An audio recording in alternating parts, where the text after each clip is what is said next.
G'day guys, Rukshan here. Hope you're all doing well. Welcome to another episode of Rukshan on X. Yes, the audio, I hope so, Swindon. I hope the audio is good. I'm doing a bit of a late show today because I was waiting for Topher and Carly to finish their show. So I didn't want to cut into that, and I thought I'll start after them. So I'm looking at about a 9:30 start when I'm out on the road here. I'm in Canberra again for work, so here for the remainder of the week in Parliament, doing some of the other work that I do. So please bear with me as I come in live this late. I know many of you might already be in bed getting ready to go to work tomorrow. This is a very chill show, casual. Going to be chatting about some of the news of the day and maybe the past couple of days as well as I do. Hey Jay, thanks for checking in, mate. Chuck Stone, thanks guys. SA, good evening, good evening, good evening. And as you can see, guys, the comments do come on the screen, and I try to be very liberal and read all the comments. But you can do super chats if you want on my YouTube if you want to support the show. Up to you. You guys can do super chats as well. That facility is available. Hey, Nate, what's going on, mate? Rusty, good evening. Thanks for jumping on, guys. And we'll just give it a couple of minutes. I'll just chat with you guys before I get into some of the news. And I probably won't go too late today because I'm starting a bit later on. Maybe go for an hour or so. We'll see how we're going. But look, share it around. Make sure you subscribe, like my pages. I'm on X, on Facebook, as well as YouTube, where I stream this show. Hey, Tony. Thanks, mate. Thanks for the encouragement. I appreciate it. But how have you all been? I hope you've all been good. There's another start of another work week for many of us. It's Monday, halfway into the year. It's crazy how fast time goes, right? We're almost into August. It's insane. 2025 is almost done. And I feel like a lot's happened and a lot's changed in the country in such a short time. So we might touch on some of those topics as well. But guys, thanks again for joining in for Rukshan on X. I want to just address some questions that people have. Hey, Gail, thanks for joining in from the Sunshine Coast. I just wanted to address some questions that people have had about some coverage that I live streamed yesterday. Now, this was a Christian rally that was happening in the city of Melbourne in response to a Islamic procession that happened in the city of Melbourne and stopped in front of St. Patrick's Cathedral, which offended some people. So some Christians here in Victoria in the city of Melbourne got together and held a rally in Fitzroy Gardens right next to St. Patrick's Cathedral. Now, I was live streaming that in a studio environment, getting a live feed from RV Ebony and streaming some of what was happening. So there was a bit of, first up, in terms of the event, I hear there was a few hundred people there, between 150 and 300, given people's different estimates at any given time. And it was more of a show of solidarity. It wasn't necessarily a protest. People were gathering together, and they, I'll just go to my X actually and show you some of that footage from there. I might actually play some of RV's footage while we're watching this. Let me just get that up and running. So there was this protest happening right in the city of Melbourne, and as always, people make all types of accusations. This thing was set up, or somehow it was all orchestrated, and Rukshan, you're not reporting the truth of what happened. All this kind of stuff. But I'm actually just covering it live, guys. I'm covering it as it happens. So it's not necessarily I don't have all the information available as something happens, and after it, all the conjecture and all the conspiracies and all the private conversations apparently that these groups had amongst themselves, you're all free to air it out in the chat, in the comments, whatever it is on the post that I do online. And that's what happened. So just ridiculous accusations about how I'm trying to manufacture news and things like this, when I was literally just reporting what was happening. And some people aren't happy about the circumstances of what happened, not necessarily around the Christian solidarity movement that happened, but as we see in Melbourne many times, and I know there's some supporters of these of this particular group in the chat here today that defend them, but this NSN group, National Socialist Network, that are self-confessed Nazis, that however people want to try to distance themselves and say, oh, you're just being like the lefties when you call people Nazis or whatever. These guys are self-confessed Nazis, neo-Nazis. I put that in quotation marks because that's what they say they are, and they celebrate Hitler's birthday and all types of other nonsense, as well as being ethno-nationalists in the interest of white Australia. Whatever, that's all fine. But this group did show up to this Christian solidarity rally, and they were removed by the organizer, Nick Patterson. And they were removed because, look, I understand, it is a bit odd to have a African guy wearing Nazi regalia on his t-shirt, and that being the cause of. I'll just pause it here. There you go. There you see that individual. And a lot was made of the fact that Avi Yemeni unzipped his jacket. But if you actually watch Avi's report today from this particular incident, you will see before that this particular individual, this African dude, approached Avi, showing him what he's wearing underneath, saying "Hail Hitler," the sun symbol, whatever, Nazi symbolism, whatever, right? And then that led to a whole heap of other Nazis, including a former member of Antifa, Joel Davis, who's apparently now a member of the NSN and a right-wing ethno-nationalist neo-Nazi. You see how that horseshoe works with someone like Joel Davis. He was there, and these Christians, other white Australians, removed them from the scene. And somehow, apparently, it's everyone else's fault except this group. But I think what's happened to this particular group, this NSN group, they've made such fools of themselves by attaching themselves to all types of rallies. Like we saw them famously at the Let Women Speak rally. And then, what happened? There was a massive court case involving Moira Deeming, Liberal member, John Pizzuto, because everyone smeared the women that were there, the innocent women that were there, just gathering for their women's rights. Just because these guys in the buckets had showed up, everyone was smeared as being Nazi adjacent. And I think any reasonable political movement in Victoria, in Melbourne, and around Australia, if these individuals show up based on their ideological beliefs and the things that they say, and you somehow have them as a part of your group, well, a lot of their baggage that they carry, unfortunately, is attached to you.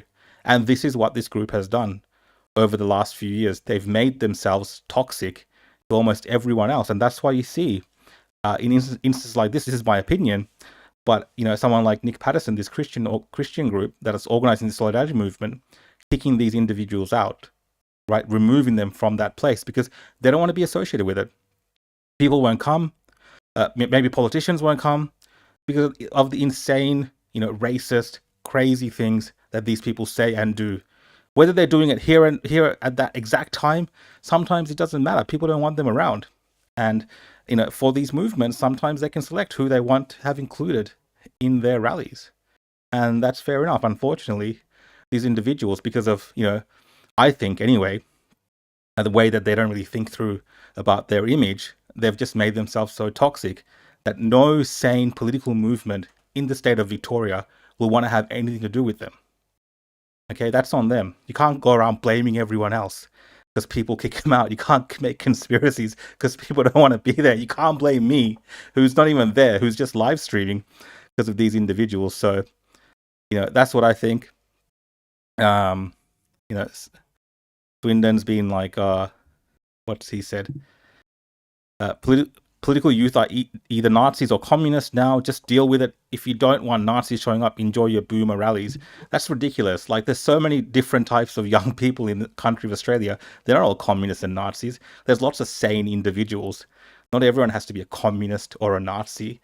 This is a very fringe group of people. No matter what they think and no matter what their echo chambers might make them believe online, this is a very fringe group and a fringe movement.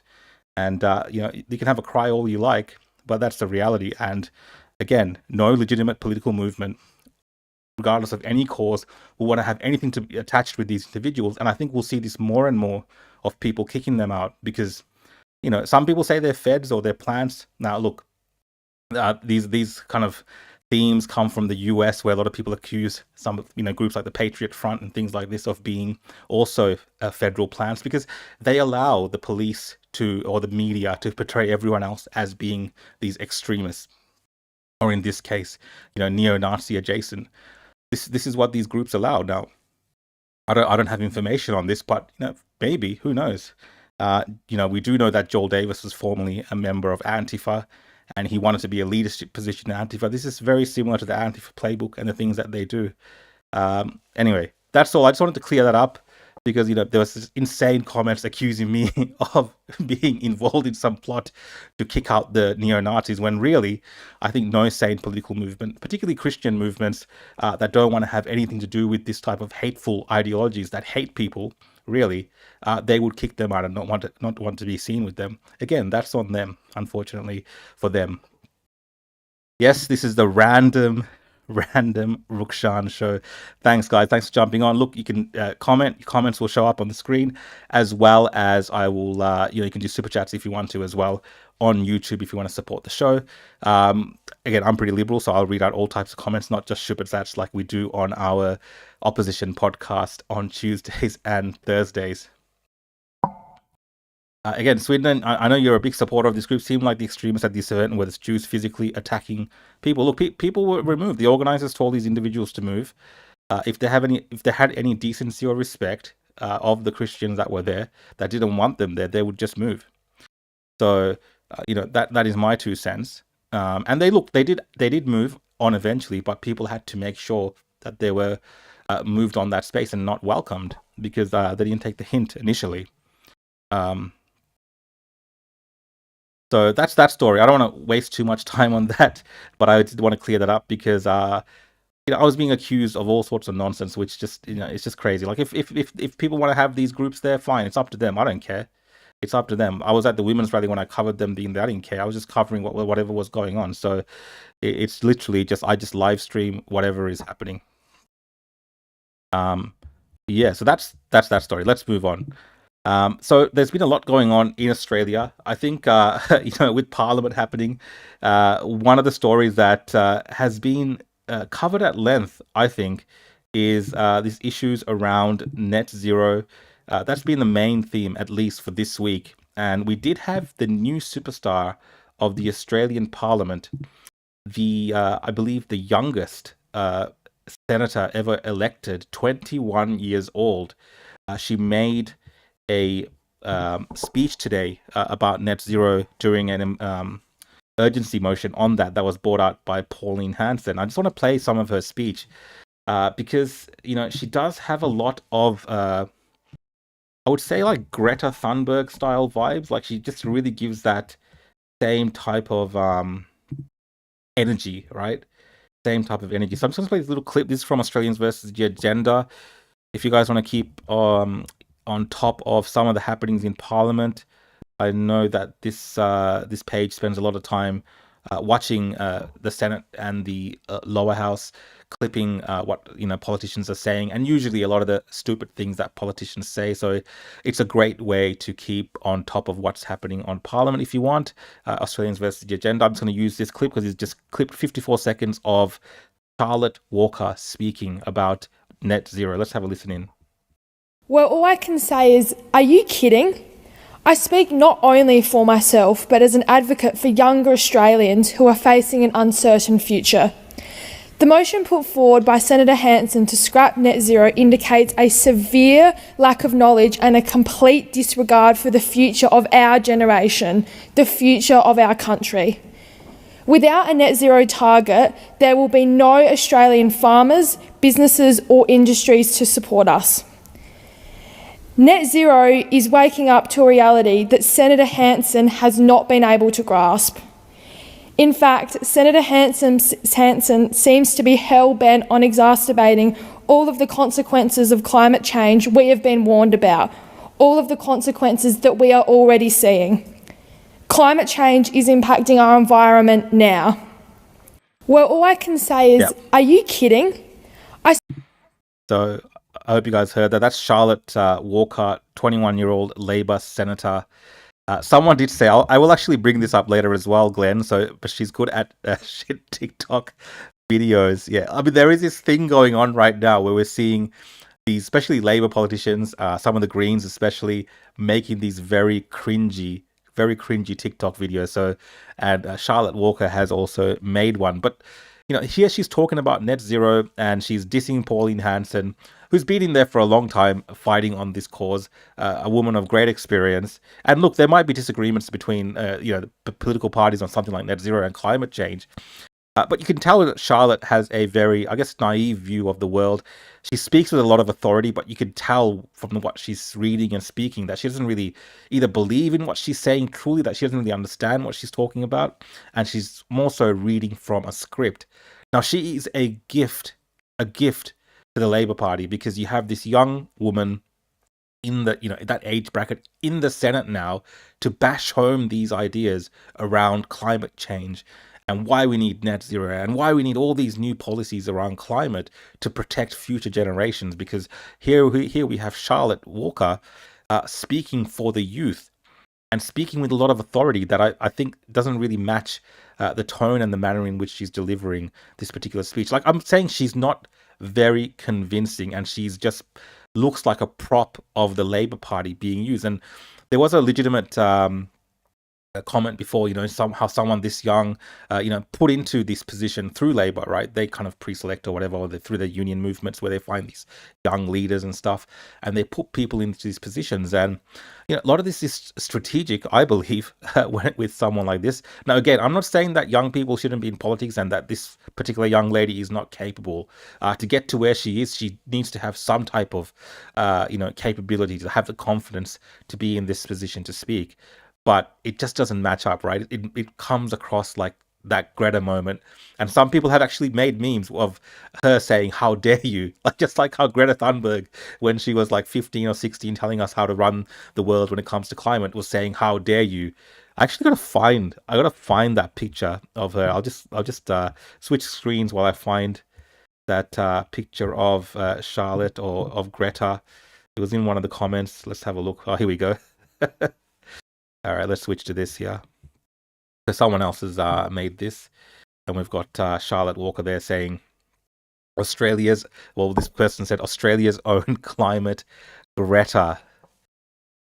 Yeah, look, legitimate. I think, she has zero life experience. Look, young people have certain life experiences, but I don't think they have the experience on this particular topic to the extent, the importance and the the gravitas behind the discussions which are happening in the Senate at this particular time. That's my personal opinion. You can even argue that politicians who are much older, who have been in Parliament for a long time, have no idea either, and they're talking crap as well when it comes to this. But yeah, that's the impressions. We might find her TikTok videos later. I might show you the video that Senator Babette made as well. Here we're seeing some of Charlotte's best moments. This is what I made a post about this when it comes to these kind of young people making TikToks. This is the kind of slop that is now a part of the way that Australians are being trained. Young Australians are being trained on politics is through TikTok and this type of slop.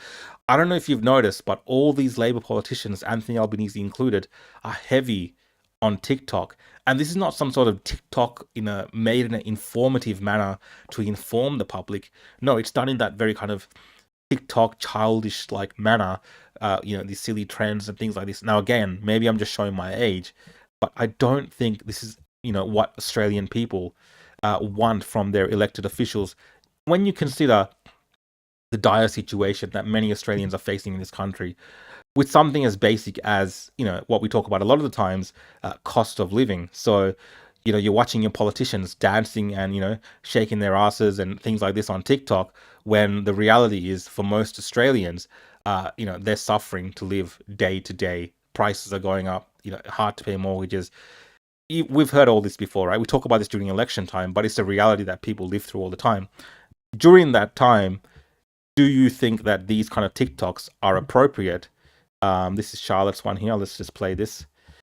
There's many worse ones, but I might show you that in Senator Babette's. He's the TikTok that he made making fun of these people. But let's have a look at this one. I'ma be on the next level. I'ma be rocking over that bass treble. I'ma be chilling with my mother. I'll cut that audio because it'll give me a strike on YouTube. But this is first week in Parliament, and it's just running around like a mad TikToker. But look, this is the kind of slop that Australian kids are being grown up on when it relates to politics. And when we talked about last week about lowering the voting age to 16, which the Greens are suggesting, the member for Kooyong what's her name, Dr. Monique Ryan, she's suggesting changing the voting age down to 16. This is the kind of plan to get kids involved in politics. Make of that what you will. Let's see how successful they are. But when it comes to actually doing the policy stuff, I don't think it's resonating as much with the Australian public. So look, that's my opinion on that. Let's just go back to. I just want to see Pauline Hanson. I saw that Pauline Hanson had responded to her view. So let's have a listen to what Pauline Hanson has had to say. She's no sooner out of bloody university, and that young kid, that's what I'm saying, she's no sooner out of bloody university, out of her nappies, that she's telling me I don't know what the hell I'm talking about when I've been on the floor of Parliament for the last 9 years. I don't take any notice of her, who she's trying to make her place in this Parliament, and congratulations, she got elected to it. But don't come in thinking that you're going to tell me what I know or I don't know when I've been dealing with this for many years. And that young kid, that's what I'm saying, she's no sooner out of bloody university, out of her nappies, that she's telling me I don't know what the hell I'm talking about when I've been on the floor of Parliament for the last 9 years. I don't take any notice of her, who she's trying to make. There you go. Pauline Hanson's all fired up. And look, I think it's a legitimate response. Some people will say it's mean-spirited. Like, I know, I can feel for 100% that the media is going to make this young woman their darling. Like, she is getting a lot of press. She's getting a lot of coverage for just being young. Now that she's speaking out against people like Pauline Hanson, the enemies of the media, the boogeymen, right? Now that she's kind of attacking them as this kind of Labour attack dog, this youthful Labour attack dog, climate change, the future, we've got to protect the future for the children, all that kind of stuff, right? She's a media darling all of a sudden, right? She will be protected. She will be, there won't be any bad stories on her from the mainstream press. A lot of people will be afraid to go after her, like Pauline Hanson's going after her. But this is this is the Australian Senate. We have many important things that Australians rely on these senators to vote on and to discuss, debate our future when it comes to things like these renewables and net zero.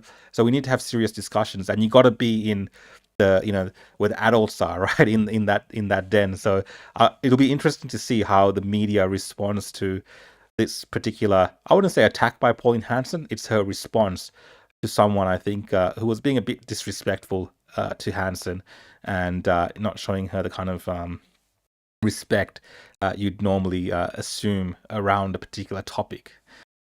Let's have a look at some of the comments. Last Australian says Australia is being controlled by enemy foreign faces who are, I won't read that word out, and immense resources while leaving the country ruined. Thanks, mate. Thanks for your comment. I just want to get to these super chats as well. We've got a super chat from Abbie. Abbie, thanks for super chat and thanks for joining in again. I know you watched the live stream yesterday as well. Can you tell us what you do in Canberra? What a typical day looks like in your role? So I'm actually in the support staff of a senator. So all types of things that I will end up doing in day-to-day stuff in Canberra. I can't go into too many specifics, but you can imagine there's all sorts of things that would happen that I could maybe put my skills to use. So thanks for that, Abbie. But look, I will say one thing. After being here, a lot of these, like, my day pretty much started around 7:30 in the morning, and we wrapped up around 8 p.m. at night. So it's a pretty long day, and a lot of these politicians hang back because the Senate runs still pretty late as well.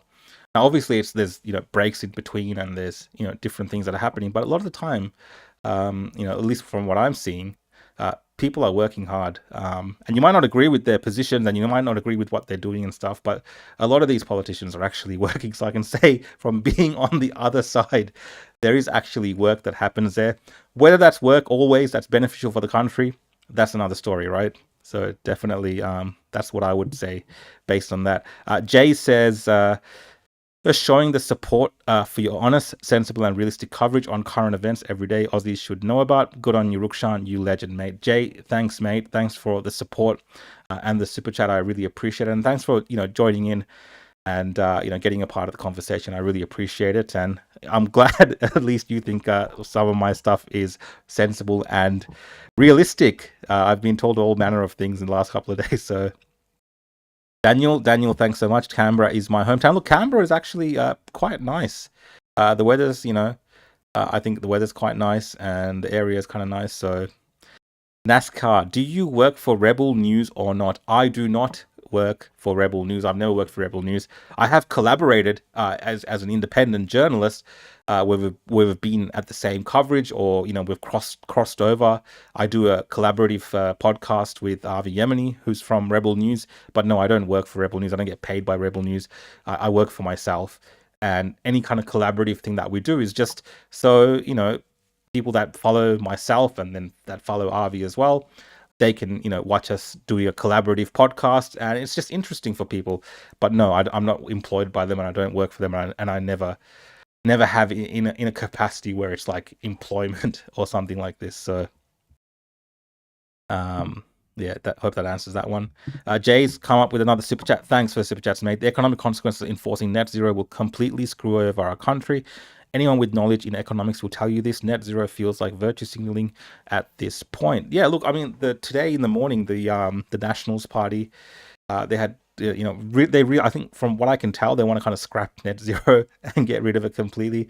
I'm of a view that, I don't want to go too much detail about, I want to talk about net zero today, but I'm of the view that we are being disadvantaged by these type of policies that our people have come up with, where we have such a resource-rich country, where we have access to all this, God-given resources in Australia, but we're paying through the roof for just day-to-day living because of the bills, when we shouldn't be putting ourselves through this. I think it's responsible, a view that Elon Musk has, for instance, about electric cars. Eventually those things will happen, I think, over time, but to force it upon the public in a manner which disadvantages people, which makes hardship more likely for struggling families in Australia, I think is reckless. Especially when countries like, we hear it all the time, China, India, these kind of more, economic superhouses, but they're still considered developing when it comes, compared to the West. They get a bit of leeway, right? They're not under the same type of pressure. Whereas, Australia really pushes ahead with wanting to be, this net zero thing, and, all these other kind of massive ideas that we have about windmill farms and solar power and stuff. I think all of that is great, but it shouldn't come at the expense of the Australian public having to suffer when other countries are taking advantage of us. And I think that's what's happening. And I think that's why there's many disagreements about, concepts like net zero from the conservative movement.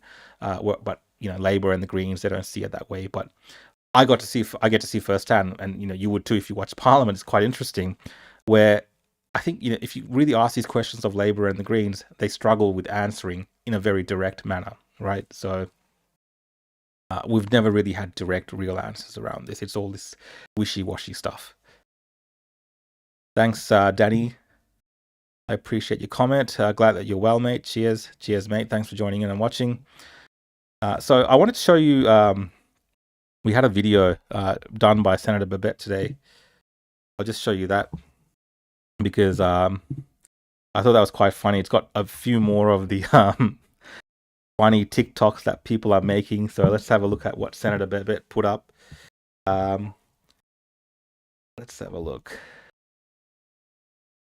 Let's just switch to that. Switch the screens. Much harder working on a laptop and doing this type of stream where I'm bringing in different elements. But let's have a look at Senator Babette today.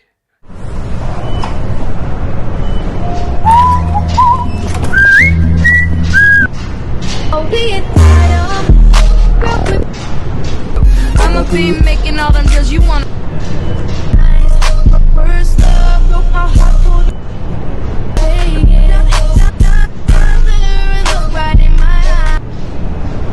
Is this illegal? Hey.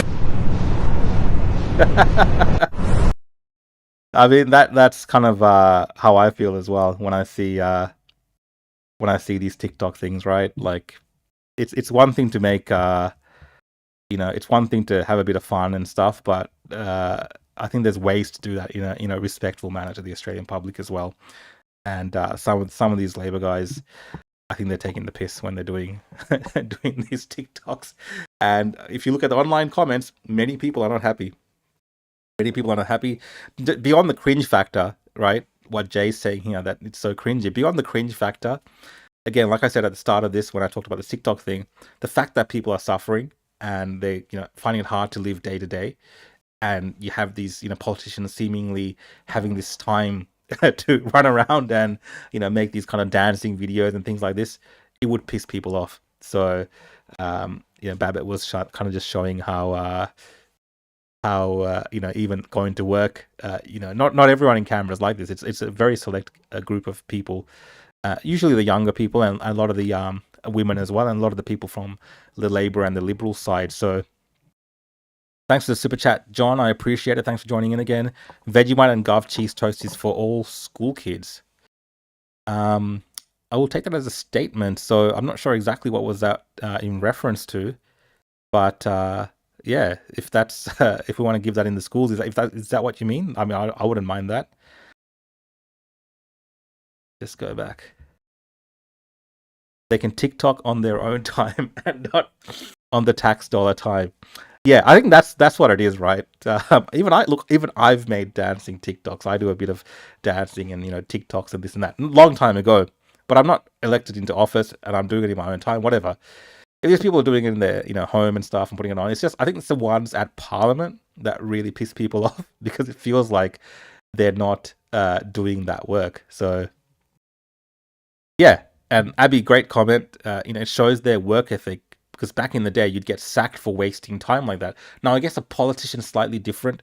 They are their own boss, right? They're elected into office, and someone like this Charlotte Walker, or whatever her name was, she is, besides the party machine that controls her in a way, she's her own boss.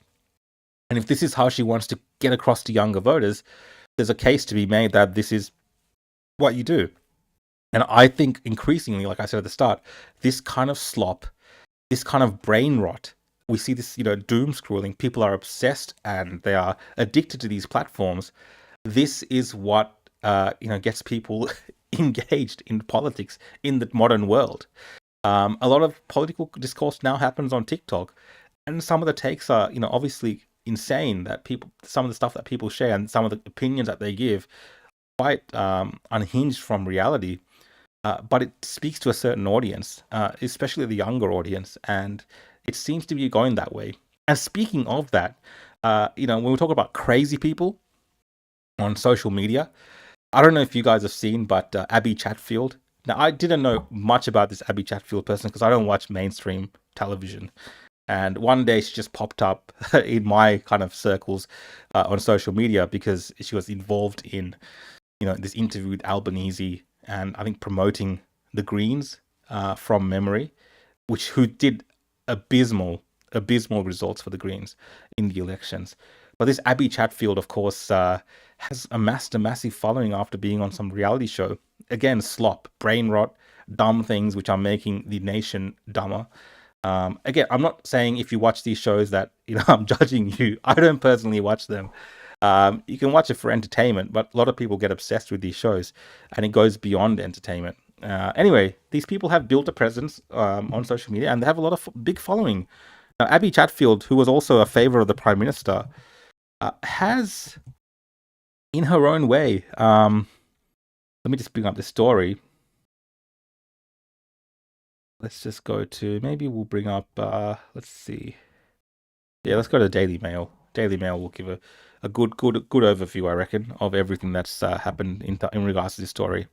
And look, share your thoughts on this. Maybe people are responding too harshly to Abbie, and maybe she was justified in what she said when she alluded to asking Americans not directly saying it, but alluding to the fact that Americans should be out there and assassinating their president, Donald J. Trump. She made that very clear on these videos that she put up. But I'll read the Daily Mail article. Let's make the text a little bit bigger, and we'll have a look at the video after. An Australian politician has slammed Abbie Chatfield after she appeared to suggest incels should harm US President Donald Trump in a wild rant. Ralph Babet, a senator for Clive Palmer's United Australia Party, has called out the former Bachelor star after she posted a video to TikTok which saw her make a gun symbol with her fingers and ask, "When are you going to do it?" I mean, that sounds like a threat. When are you going to do it? and then you have the symbol of doing the guns, right? Babbitt reposted the video to his Instagram page and slammed Abbie's inappropriate post. Here is an Australian flat out suggesting that the President of the United States should be assassinated. This is the woman that Prime Minister Albanese sat down with for an interview. This is beyond inappropriate. There's Abbie there. Prime Minister has a lot to answer for, as does this woman. She should be on a watch list. I agree with that. If you're making direct threats at a leader of one of our allies, in this case Donald J. Trump from the United States of America, and you're telling people, to your 4 million people audience, that which would include people overseas as well, that someone should be out there assassinating the President of the United States of America, that is very serious. I mean, can you imagine someone on the conservative side of politics, for instance, right? Even like someone like me had made some type of threat towards Joe Biden or Kamala Harris, or God forbid, one of our MPs here, by even just suggesting that someone should do such a deed, there would be hell to pay, right? Where's the e-safety Karen? Where's the e-safety? Why hasn't she acted upon this very real threat that this supposed Australian celebrity has posted online, right? Nothing, right? It's up to people like Senator Babbitt and other politicians and some of us online to condemn this type of inappropriate behavior. So in a video posted to TikTok, Abbie 30 said, Americans, when are you going to do it? Why is it not already done?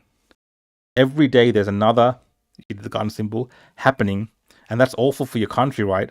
Why don't we redirect this energy to something else, There are all these incels. No one wants to F me, so they go and do the symbol. You know what would actually make people respect you a little bit and maybe want to F you is if you do it.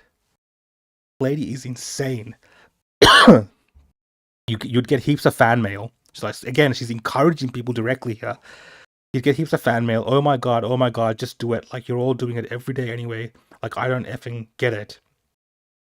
So this woman here, to her massive audience, is inciting them, really, in my opinion, based on what she said, to shoot and kill the President of the United States of America. And someone here put in the comments that she should be in jail. I agree. She should be, tried for something at least, right? They should be investigating and looking at her.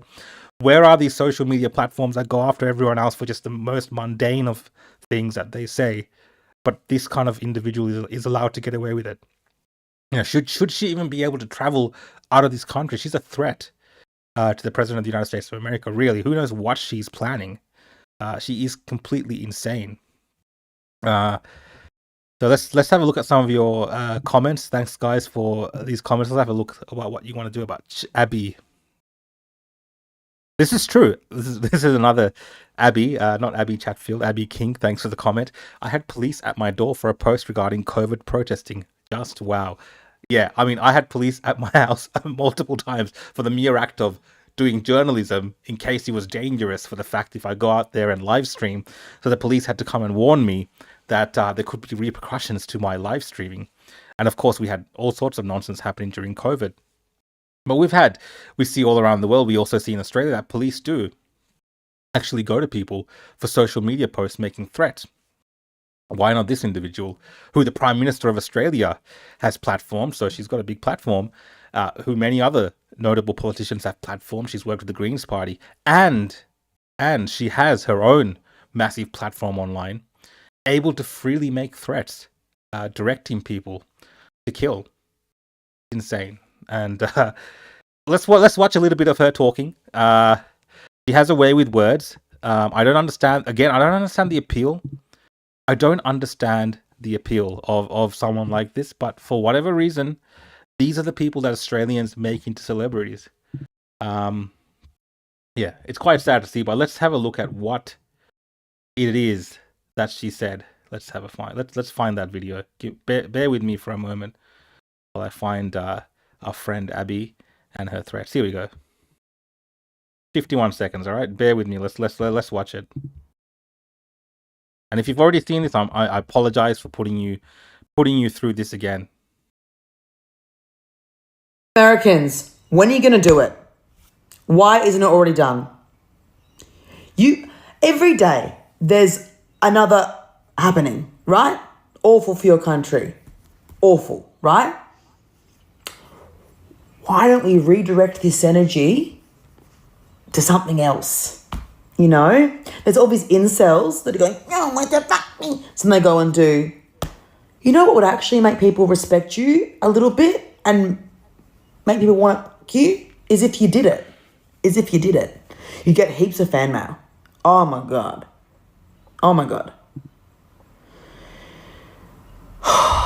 Just do it. Like, you're all doing it every day anyway. Like, I don't fucking get it. Like, what? So yeah, there's that brain rot on TikTok, and look, TikTok has its purposes, but there is a lot of crap like this on there. And Abbie is out there. You can see very clearly making a threat, and I think there should be repercussions for people like this. We need to set an example when it comes to this kind of thing, because this is actually the type of inflammatory, inciting style of rhetoric that can end up harming people. Right? She gets away with this. She gets away with inciting people to shoot the president of the United States of America. Next up, she'll get up there and she'll incite people to shoot and kill someone else. This has to be marked and flagged as being inappropriate. Now, we have free speech, we have free expression, we have all of these things. But once you have people of a certain prominence, people who have platforms out there inciting others to do violence, well, that goes against our legal system and our civil society, and it becomes dangerous. But we've seen over the last couple of years how there's a double standard when it comes to policing. We've seen how certain protest groups, certain activist groups, particularly on the left, are left as is to go about their violent ways without any or almost no repercussions. Right, here and there will be symbolic actions taken by police, but a lot of the times they get away with all of this. So I think it's very sad, but I'm not opposed to someone like Abbie facing the consequences of the type of rhetoric that she's spewing here, because it's very dangerous to say that we should be killing a leader of another country, especially one which is our ally, because this is the same type of individual that would probably, in my opinion, perhaps give a bit of leeway to organizations that might be a bit more hostile to Australia. I think she's done that previously before as well, in terms of her levity towards excusing some of that behavior. Jay, thanks for the super chat again, mate. Abbie is just uneducated, unhinged, and unmedicated. Look, I don't know anything about her. Like I said, I don't follow these people in that way. I do know, for whatever reason, she's used her influence to become a political influencer and rot young minds with this kind of crap.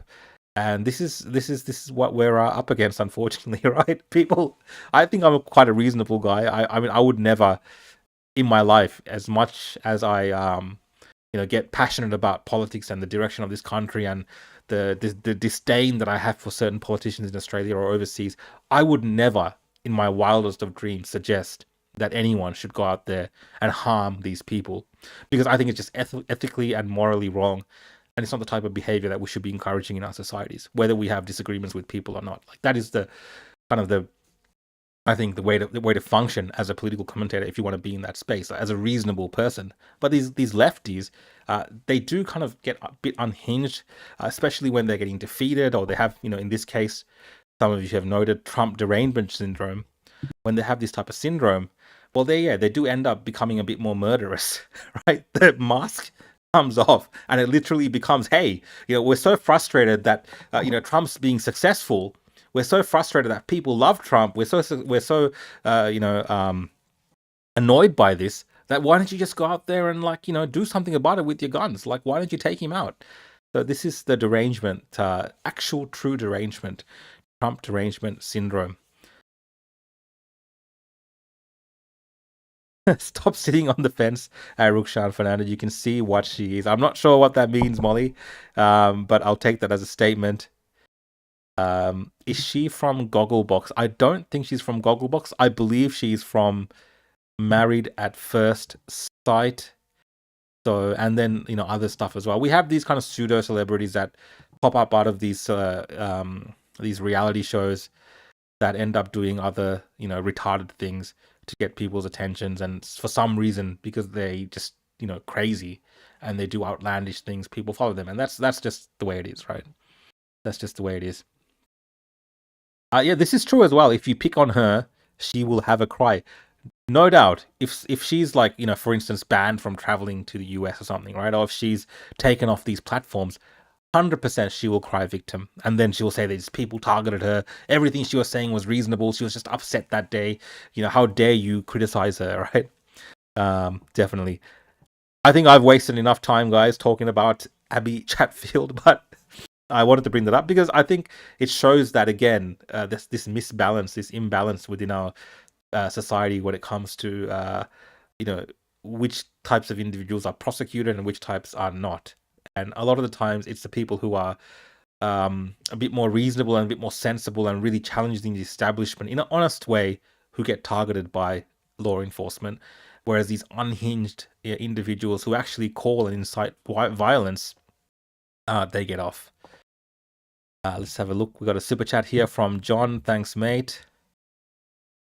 There's Moles number 1, make Australia America less shit.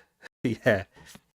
I think America's a little bit on the way, thanks to Donald J. Trump, for being, the kind of president that he's been for the American people, that there has been, improvements in the country compared to the previous Biden administration. I think, you can see that difference. Now, a lot of people might disagree with what he's doing, but you can definitely see that difference. So if you look at, issue like illegal immigration, it's dropped off a heap in the United States of America. Now, people might be for illegal immigrants if you're a Democrat, but if you kind of compare the statistics, there's been a marked improvement under Donald J. Trump. So he's doing very well for the American people. And I think, in the short time that they do have access to Donald Trump as their president, they're very lucky. Unfortunately, in Australia, not the case for us.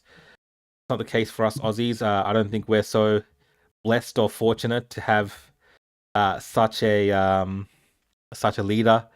I don't want to waste my time on Albanese because I have another story to cover, but I think you know exactly what I mean when I say that. Most of you will know anyway. So the next story was around what's happening in the UK. So now UK has been spiraling into this mass surveillance state for decades and decades now, and it's really ramped up now because they also have a online safety act similar to what we have with our e-safety office, and these misinformation and under 16 and ban and all these things that we're doing in Australia, right? In December that comes into effect, the under 16 ban at least. So the UK has versions of this as well because this is like a global thing that they're pushing out. And e-safety Karen, Julie Imam Grant, she's actually a massive part of this with her WEF agenda. She goes to WEF every year, and she's a part of the global movement to push a lot of these online safety laws as ways of restricting people's access to information. Taken a bit of a dark turn in the UK, and it has for a long time when it comes to free speech. We've seen many videos coming out of the UK of people being, arrested, tackled to the ground by police, jailed in some instances for the words that they use and the offense that they've caused. It's taken a dark turn because now it's really being stepped up a little bit, and the UK police are putting together, get this, an elite police unit to monitor anti-migrant social media posts because of what's happening right now there with anti-migrant protests, especially in front of refugee hotels or asylum seeker hotels, where some of the individuals in those hotels have been allegedly accused of committing violence on the local populations, including things like sexual assault and rape of children. Very serious stuff. But the UK Home Office has established its national internet intelligence investigations team to surveil social media for anti-migrant sentiment and early signs of unrest, operating from the National Police Coordination Centre. So this is kind of like a Minority Report almost. I mean, they would love to have that. They're really monitoring social media. This unit that they want to establish will be intricately involved in targeting people on social media who are making certain comments. We've already seen the Online Safety Act come into effect in the UK, and that has restricted people's access to online content around these migrant protests, right? So certain websites that don't allow for age verification like X, for instance, I don't believe there's an age verification thing on X per se. That certain information is now limited for people looking at that information from the UK. Certain websites, certain social media platforms, for instance, like a social media platform like Gab, right? That's limited to UK users unless they become a premium member of Gab and use a VPN. Even with VPNs, people are having trouble accessing certain websites because a lot of these social media companies, because under the threat of getting fined, they are themselves implementing technologies to check for VPNs and limit access. So I know people are saying that they have some success with VPN sometimes, but the way that this is moving, it's a unison between government and big tech. These laws come in, and obviously the big tech companies, if they don't push back against it, they will play ball as much as they possibly can. A lot of them don't want to. Really, we're seeing some of that pushback in Australia with YouTube right now.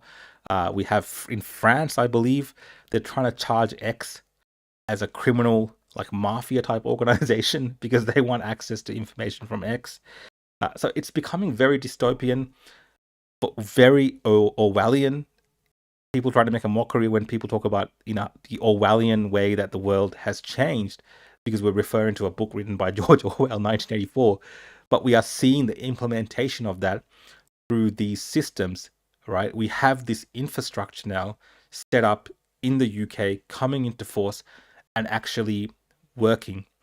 Come December in Australia, we will have the age verification system go up, which really tends to be, how else can you verify your age without having some type of ID, right? Some type of digital ID, like all these things that they said would never happen are happening. So Australians will be forced to use some type of identification on these platforms. They want people to use identification on platforms like Google as well. And the government then has you locked in, right? You're tracked. They have your digital ID, and then they can limit information, right? They have more control then over information, and this is really an information war, because as the landscape has changed over the last decade, as people have become more and more have had access to more and more information online without the barriers of government, especially information that challenges government. We saw, especially during COVID, how important that information was and how much they tried to stop that. They have now put together the legislation, the tools, the infrastructure in not just Australia, but around the world to make that work. And now we're seeing that come to life. And it's a scary future because, it's one thing for the government to track, what you're doing online. Okay.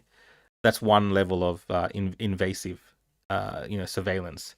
It's another thing then altogether to then limit access to information, right? So in the UK right now, a lot of these videos around migrant hotels and things, a certain, all government authorities will ask for videos to be removed or marked as, not available in the UK. So they can control information around a certain incident and a debate. Now, this can, we saw, I think, in Canada, right, during COVID times when they had the truckers' protests. Well, what do we have? We had banks in Canada freezing those people's accounts because they were taking part in a protest against the government, right, in Ottawa, blocking the roads. So when all these things come together, you can see it sounds like an episode of, Black Mirror or Orwell, and it's happening in the UK. So I think we have to be on guard when we look at the way that our politicians talk about this. They don't seem to care, right? Most of them in the major parties, they seem to be on board with it. The ones that do push back against it, unfortunately, don't necessarily have the numbers to make a difference. We've seen that over and over. We had some success against the misinformation bill. There was a massive effort against that, but they found other ways to get around that, right? So even if you have limited success, government always finds a way to get around that and limit you in another way. And you're seeing now with the YouTube ban that's coming up, where it wasn't originally included, right? Banning YouTube for children under 16. But now all of a sudden, the e-safety commissioner has come out and said, no, we've got to ban YouTube. and everyone is getting in line to support her position. When I say everyone, I mean people in the Labour movement. So let's have a listen to what Albanese had to say about this, just for some insight on that. On social media, I mentioned that story in News Corp papers this morning. YouTube, or its owner Google, is threatening to sue the government if YouTube is included in the ban. Has the government made a decision on whether YouTube will be part of the social media ban? No, we haven't, but that decision will be made. When we introduced the legislation on a bipartisan basis last December, we gave 1 year for the process to engage with all of the social media providers, to engage with the community as well, for the E-Safety Commissioner to look at the issues. The E-Safety Commissioner has made clear her view. She's got concerns which about is YouTube. She has found that up to 4 in 10 of young people under the age of 16 who've engaged with YouTube have been harmed by that engagement. So her recommendation is very clear, but the Minister will make these assessments, and we'll make these assessments, to be clear, David, independent of any of these threats that are made by the social media companies. And I say to them that social media has a social responsibility. There is no doubt that young people are being impacted adversely in their mental health by some of the engagement with social media. And that is why the government has acted. I'll be meeting with parents again this week of people who've been through tragedy, frankly, and the government has a responsibility to act, and across the parliament we have acted. And one of the things that concerns some of the social media companies is that we are leading the world, and I'm proud that we're prepared to stand these people up effectively from their threats. Others following Australia. Yeah, that's our Prime Minister Albanese talking about this particular topic. You can see, like, I don't think they're going to back down. They want to push this through because, like many of you have identified in the chats, this is a Trojan horse. This is not about the things that he's talking about, protecting young children from YouTube. Like, YouTube's always had kid-friendly content. There's a kids mode available on it. I think YouTube, as a company, Google, Alphabet has taken steps to make it kid-friendly as much as possible. Now, there's always going to be content on there which is questionable, and that's up to parents and guardians to monitor some of that.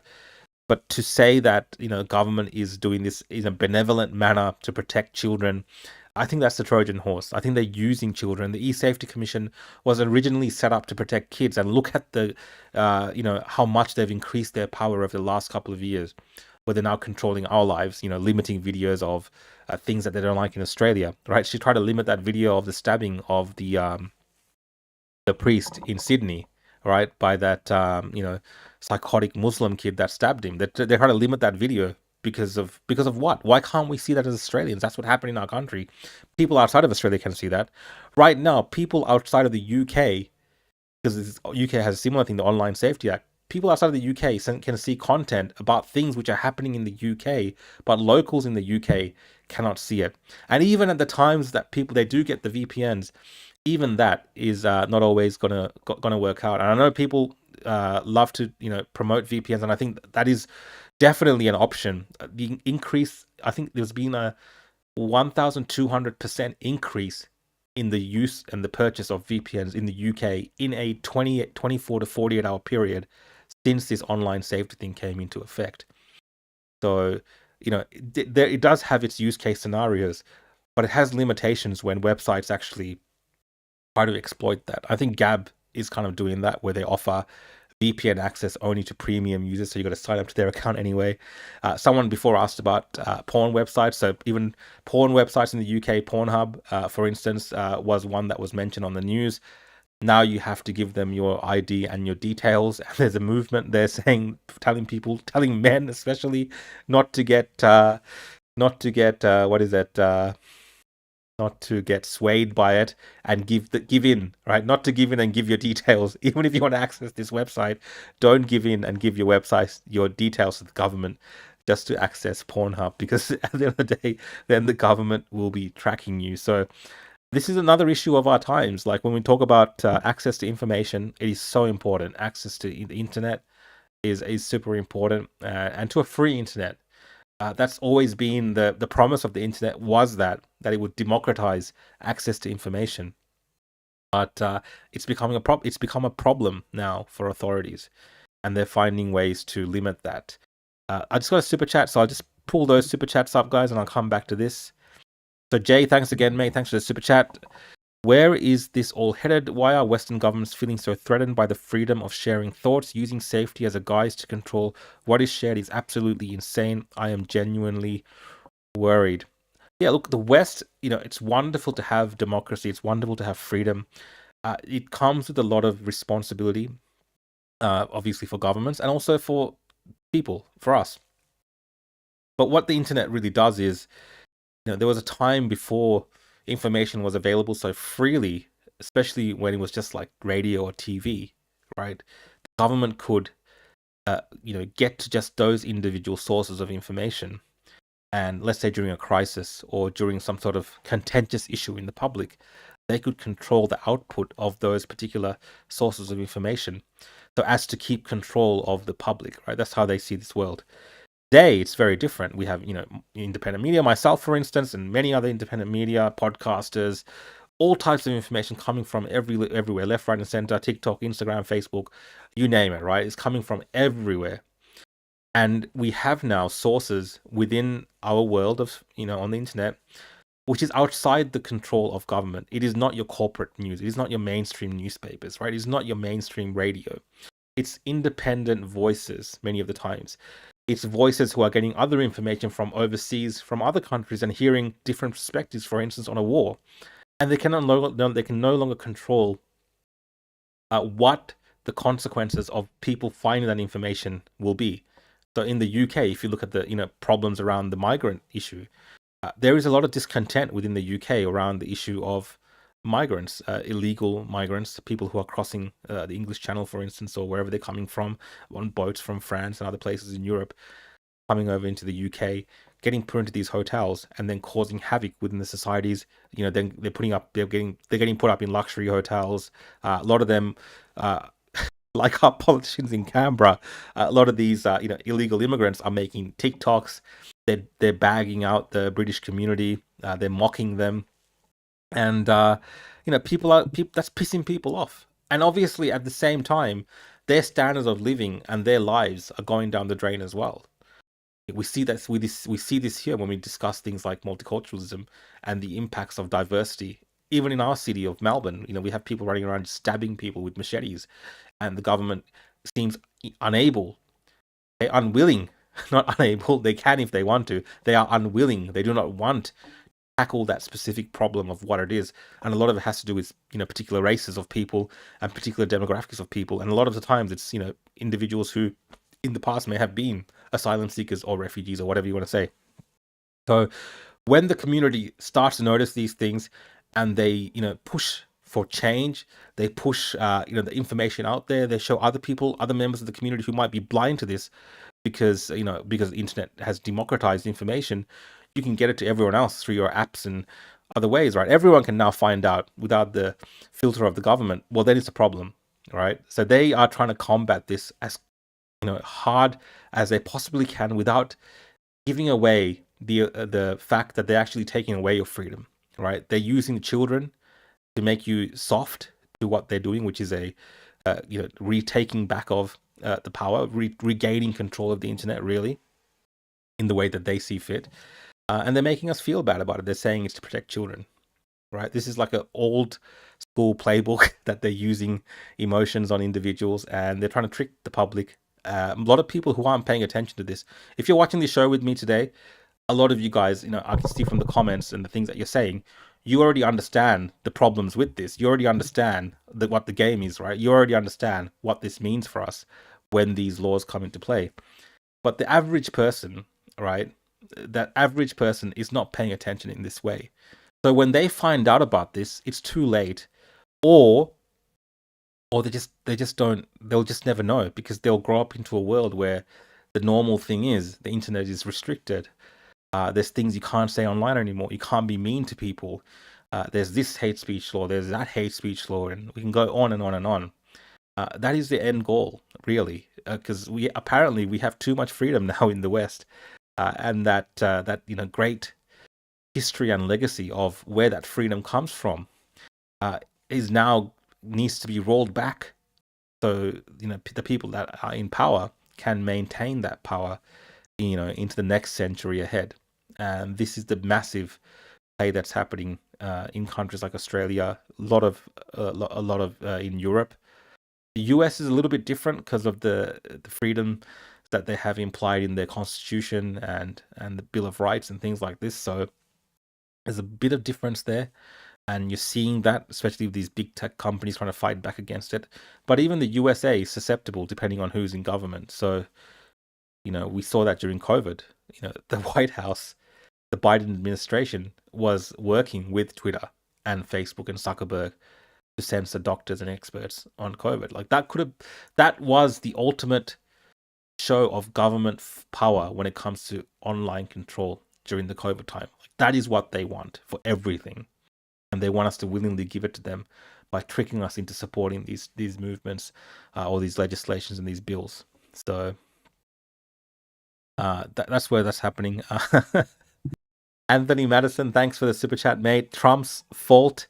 I'm not sure if it was you yesterday that commented as well. There's always someone that comments as a super chat, Trump's fault. It is easy to blame Donald Trump, but I think Donald Trump is someone who is all for the free flow of information. You can tell that from the way that he just says things which no one else would ever say, right? The two-party system always agrees on a mutual pay rise. Definitely, like you heard Albanese in that video I played. He was talking about the bipartisan nature of these particular bills. The Liberals and the Labour, even if the Liberals pretend, because Labour don't really need them, even if they pretend that they're against this, they actually want something like this to go through. So Australian government, whoa, too much freedom, guys. Yeah, too much freedom. Can't be too free, guys, right? You can't be too free, especially if you're normal, respectable individual. You can't have too much knowledge and freedom, because that's only for the criminals that we let loose into the public with machetes and things like this. Those people that we don't want to touch, they can go around and do anything you like. But you good citizen, you can't have too much freedom. I'll just have a look at some more of these comments, guys. Thanks again for the super chats, guys. I really appreciate it. So on YouTube, you can super chat. I'll try to get to some more of your comments really soon. Sorry, guys. I agree. Everyone has their views. I think we can't censor anyone unless they are directly affecting someone's right to safety. Freedom is scary. Deal with it. Sure, we're dealing with this issue a lot right now when it comes to the Israel-Palestine issue in free Western societies, because it's testing our boundaries around free speech. And I think what you're saying is there shouldn't really be boundaries. It should only be when it impacts someone else. And I agree with you. As long as you're not inciting violence or hatred towards groups, you should be free to say what you want. If you want to criticize this particular group, people criticize, they criticize me all the time, for instance, and they criticize the people of my heritage, for instance. They call me Indian all the time. I'm not Indian, I'm Sri Lankan. But then people are very critical of me. Now, things that people say might, for instance, offend me or hurt my feelings and things like this at certain points, depending on how they say it. Normally, for me, it doesn't. I don't really give a crap. But, for some people, it would. But I don't think that in itself is something that should be illegal, if that makes sense. We should be free to criticize people, even based on certain, racial characteristics, which are things that we should be able to discuss. So if a certain particular, in the UK, for instance, if Pakistani men, all right, if Pakistani Muslim men are, having grooming gangs and, screwing up society there and making it dangerous for kids in the UK, it shouldn't be just discussed as, men are doing this. It should be able to be freely said that it's these Pakistani Muslim grooming gangs, right? So that was ignored for so long in the UK, where it's now become a massive problem. So that's the issue with societies ignoring the direct, symptoms or the direct, ways that you can link problems to the source of the problem. You got to be direct about it. Once you start, making things up or ignoring actual details of what's going on, it's not good for anyone, right? It just creates more problems. So, I'm all for free speech. I'm not really someone that is for limiting free speech. I do feel like we can't obviously put people's lives in danger, and you don't want to impede on anyone else's rights as well. So you got to be careful with that. But other than that, I'm all for free speech. Last story, guys. It's a bit of a late one, so I'll probably finish up after this story. But this is Victoria focused. This just shows you the madness that we're in for with all these negotiations for treaties, even though the Australian people rejected the voice to Parliament and made it very clear that we do not want to be a divided nation, that we do not accept the racism that comes from the Labor Party and their supporters, the Greens, and so on, about dividing us amongst different groups because of our history, or because this particular individual is 2% Aboriginal, or whatever it is. Right? We decided against all that, I thought, in the voice to Parliament. And that's not been the case. We've had states like Victoria negotiating their own treaties with Indigenous peoples. Obviously, they don't care about the results of the voice to Parliament and what the people of Victoria thought about that. But one of the things which has really, I think, surprised people is the fact that even the mere act of negotiating these treaties costs a lot of money. Now, you might think this might be $1 million, $2 million, $5 million perhaps for negotiations over a decade, right? Just negotiating. You're talking to people. Why should it cost so much? But it's crazy, right? It actually cost the Victorian government over the last decade just to negotiate with Indigenous groups, to negotiate with them upwards of $300 million, close to $400 million, right? Nothing concrete, just negotiations. What does that tell you about what's coming down the pipeline if these things are ratified to such an extent where it becomes more commonplace? Right, $300 million to negotiate over a 10-year period. How much money is the Victorian public going to be up for? How much money are they going to be fleeced for by these Indigenous groups, as well as obviously the governments that support this madness? But let's have a look at this story. I'm not making this up. You might have seen this before, but it's cost almost $400 million. It's been revealed the state government has spent more than $300 million on negotiating an Indigenous treaty. As Holly Haig reports, the Premier's defending the cost and says the spend will be worth it. Spruiking one pricey project while defending another, the Premier's forced to explain why Victoria's path to an Indigenous treaty has cost so much. We've been on a long and steady journey. Since 2016 under Jacinta... Long and expensive effing journey, I would say. Nothing steady about this. $400 million. Oh my God. Alan and Daniel Andrews, $308 million taxpayer dollars has been spent on negotiations, some fearing it might even be higher. If you look through and comb through the figures, you'll see that the figure is actually much more. It's reportedly involved 727 meetings over 8 years, money going towards community engagement events and law. Oh, we are getting so screwed. Like Victorians, you don't understand how badly that you're getting screwed if community engagement events and 700 meetings has cost you $300 to $400 million. Yeah, great comment, John. Some nice dinners. And look, I've heard, and I've seen some of this, and I think the even the welcome to country and that whole celebration that we had in Parliament last week, apparently that cost upward of a few $1 million. So these groups that participate in this, or these organizations which are booked to handle the events, usually Indigenous linked organizations or dance groups or whatever, right? I don't care. They get top dollar, right? There's no negotiating. These places get paid top dollar, and that's how you end up with something just for negotiating costing this much. Setting up the independent umpire. There's been 2 pieces of legislation gone through the Victorian Parliament. The First Peoples Assembly has been through 2 direct elections. This is all about being on a process. Treaties haven't been done before in this country, and so we've had to put in place the building blocks for treaty making. Despite the big spend. Even that guy, the building blocks for treaty making like $400 million. If that's the building blocks, like we are royally screwed. Victoria still doesn't have a treaty. I think taxpayers should be really off. What have we got for that amount of money to date from a process that has got no conclusion date? Progress has already been made interstate. In 2023, South Australia successfully rolled out its own legislated voice to Parliament, costing taxpayers about $10 million. Today, the Premier is shooting down any comparison, saying the Victorian treaty will go much further. That includes giving the First Peoples Assembly decision-making powers. Victoria has led